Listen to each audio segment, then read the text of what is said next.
I was angry with my 10-year-old daughter. I was on an important call and she insisted on talking to me, asking me permission for I don't know what, and being loud while I was trying to listen to my client. I can feel the anger rising up in my body. Stop. Stop. Shut up! That was not right, nor was it effective. After a while, I felt so bad about myself. I don't want to be rude. When am I going to learn? I've been trained in 3 coaching models, in emotional management, and in a bunch of communication tools, but I am still shouting at my daughter. Why is it so difficult for me? Am I alone with this? Do I have a manufacturing defect? Welcome to my channel. I am Mar Felix. I've been researching this topic and it turns out that no, I'm not alone. It's a very common situation, especially with our loved ones. I've been asking this simple question to more than 100 people. What do you do when you get angry? At home and at work? And I hear always similar answers. At home, yeah, I can lose my temper, but at work, never. I'm a professional. Bravo! We're even proud about this. How is it possible? I mean, I would prefer to shout, "Shut up!" at some clients, and even to lose those clients, than to damage my relationship with my daughter. What is the logic behind this illogical way of behaving? Perhaps we think that we will compensate in the future. I shout at you, negative, then I'll play with you, positive, result, neutral. It makes sense, doesn't it? But as a coach, I have seen that this is not always the case.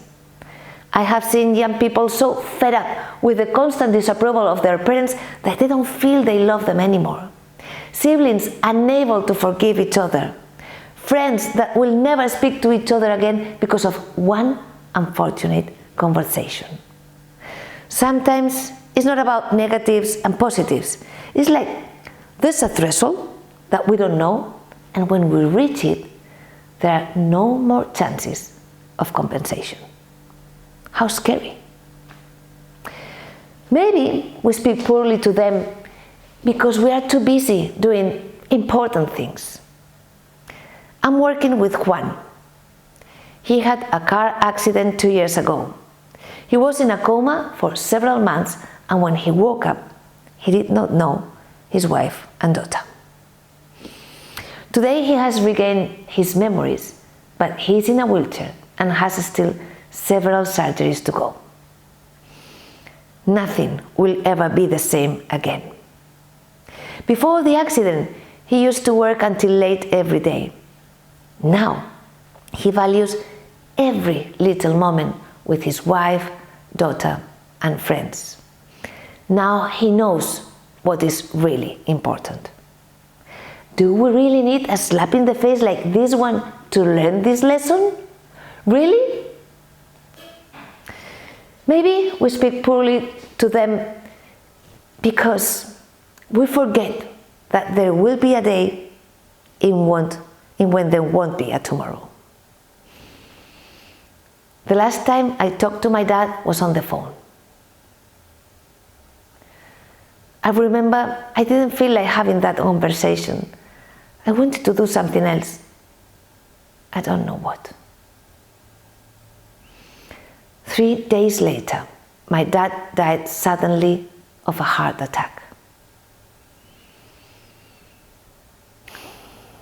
I will give everything to have that conversation. I wish I had told him, "I love you. I'm grateful for all you have given me. I miss you." As we don't know when it will be the last one, every conversation matters. Preparing this speech has allowed me to gain a new perspective on my communication with my loved ones. And I am starting to learn. I'm starting to have flashes of wisdom. So, coming back to my shut up story with my daughter, how would it be today? I'm on a call with a client. My daughter is not respecting my conversation. Shh, shh. I can feel the anger rising up in my body. Wait a minute. Wait. I don't want to reach the threshold. That scares me. My daughter is important. This conversation matters. Can you give me a minute, please? Thank you. Come here. Come. Blah, blah, blah, blah, blah, blah, blah, blah, blah. You're turning me crazy. I see that you need me. Do you remember we respect our turns? Now it's my turn. I'll be with you when I finish my call, okay? Much better. Think about your conversation with your loved ones. What if you can't compensate anymore? What if you don't realize how important it is? What if it is the last one?